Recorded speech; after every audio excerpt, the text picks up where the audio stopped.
welcome back to my channel. As you know, if you follow my journey, you would have seen that I did have some time off YouTube. It's literally maybe halfway through my little break if I do the whole week, and I'm already feeling amazing. I have used this time to really focus on myself and my thoughts. I've been spending a lot of time, quality time, with Zendaya. We've just been playing and colouring in and playing in water. Went to the beach as a family, just using our time together to really be in the moment. And I feel like I haven't been in the moment with her for a long time. If you're a mum or a parent, you know they grow up so quickly. So I really want to start being more in the moment, less on my phone. I have checked Instagram here and there, but I haven't posted anything. It's just haven't really wanted to put my energy into something like that just yet. But yeah, I feel really good. Where this started from, my, like, Kylie Jenner says I'm realizing things. Sorry about the background, it's just like a mess. My bed is like literally not even made because I am washing the sheets, but put this pillow in front of me. So you may not believe this stuff, and that is totally fine. That is up to you. So as you saw, you might have seen a vlog that I saw a psychic, and literally the day after, a friend recommended this other psychic, and I was like, you know what, something was making me feel like I needed to go see this lady. And I saw this lady, and it was more, if you've had a psychic reading, they normally be like, talk to your like angels and people that have passed. And I just felt like this lady knew I didn't need that. I needed more of a guidance, because I felt like I was like Alice in Wonderland, going down the spiral, like when she falls and she's just going down. I just felt like I was going down this spiral, and I didn't know when I was going to land or how I should be feeling, because the way I was feeling, I was also feeling really guilty for the way I felt. And yeah, so the lady just brought up a lot of underlying issues that I've been holding on to. She knew that the pain that I've been through this year was just such a smaller picture to the way I've been feeling. So I've mentioned when I was little, my brother was an emotional abuser, and it was never that brotherly love. It was pure, mean, hurtful things that would come out of his mouth. And then also I was being bullied at school. So I was going to school and then coming home and not getting a break.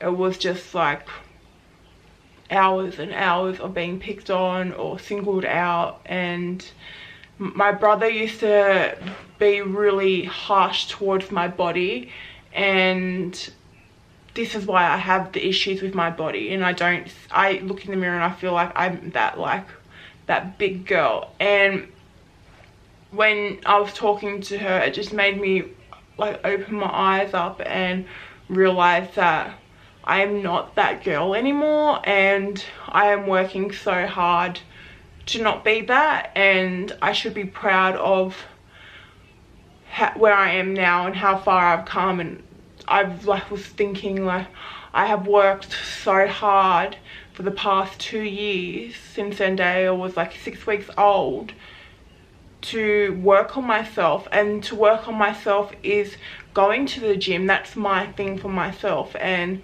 my body has transformed, and I should be proud of my progress. And I feel like I was being so negative that I wasn't positive towards my progress. But the thing that I realized was I still never gave up, because I don't know, I just never gave up. I crave going to the gym. It's just like that hour and a half that I had to myself. My daughter gets to go to the creche and play, and I just can put my headphones on and zone out, and I crave the pain of working out and seeing how far I can push my body. And I feel like that's something I'm never going to give up. And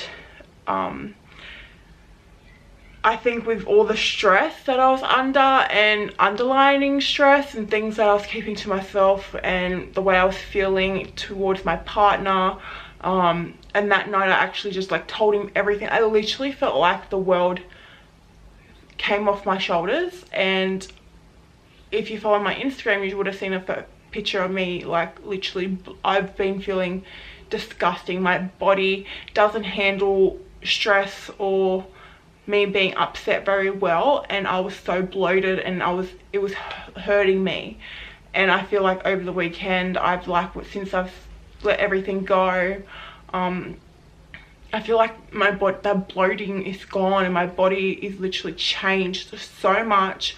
I will put a before and after photo up on my Instagram soon of the change of what changing my diet and letting go has done to my body. I felt like I was focusing more on the negative in my life and not focusing on all the good things that I have. I have an amazing daughter, I have an amazing partner, I have an amazing family, and a few little friends, and I feel like that's all I need for myself. And I wish I had friends that, like I see girls that have best friends, and I don't have that at all.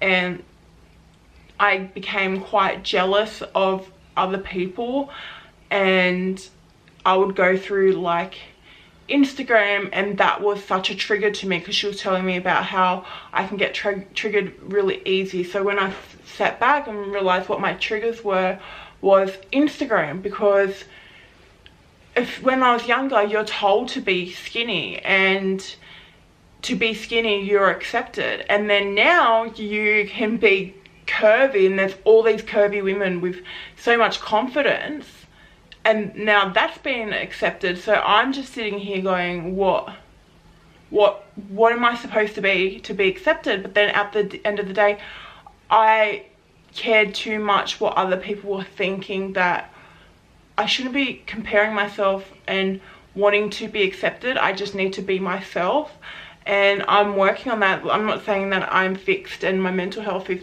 perfect, but I think really opening up and realizing things and my triggers has helped me so much. I have been listening to a podcast, I think it's called so if you're really into like health and fitness, I really recommend this podcast. It is so random, because I'm pretty sure someone posted they were listening to the podcast, and I decided just to listen to it. And it is called Muscle Mindset and Meal Prep. So he does like a lot of fitness stuff, but there's a few in there about triggers and like just being motivated and all that type of stuff, and it really hit home to me. Addiction, well, I wouldn't say it was addiction. When I crave chocolate, which is quite a bit, I've been thinking about why I crave chocolate, and if I'm a tiny bit stressed now or upset, I crave chocolate. And when I was younger, when I was bullied and upset and all that miserable, I would eat chocolate, and I feel like the chocolate made me comfortable, and I felt like I had control, and it made me feel happy. So I feel like I've brought that into my adult life, and I do the same, because sometimes chocolate, when I eat it, it doesn't have the taste where it's so satisfying, and I'm like, why did I do that? Like, I didn't need that. And I just feel like with the miscarriage was the trigger for this year, and I thought I was okay, but definitely was not okay. Bullied for my body. I was bullied from my brother because of my body. He would be so mean to me, and practically every sentence he said to me ended with, because you're fat. People won't like you because you're fat. You have no friends because you're fat. So I feel like my body failed me in a way in my life because of the way I looked and the way my body was. And I feel like when I had the miscarriage, I felt how I felt back then, like my body failed me, but not just me, but my family. And like I've spoken to Mussy about this, and he reassured me, like, he didn't fail us, it just happened. And I need to know, like, I need to come to a point where I'm like, it happened for a reason, and it was meant to be. As sadly as it is, it was meant to be. So I'm in a good headspace at the moment. But yeah, so thanks for being patient with me. My name is Taylor Maloney. Make sure you click the subscribe button and like this video. I do vlogs on motherhood, my mental health practically now, my fitness, and just everything in between on my life. So yeah, thank you for watching, and I'll see you in the next video. Bye guys. I'm on a wave, yeah, I'm on a wave.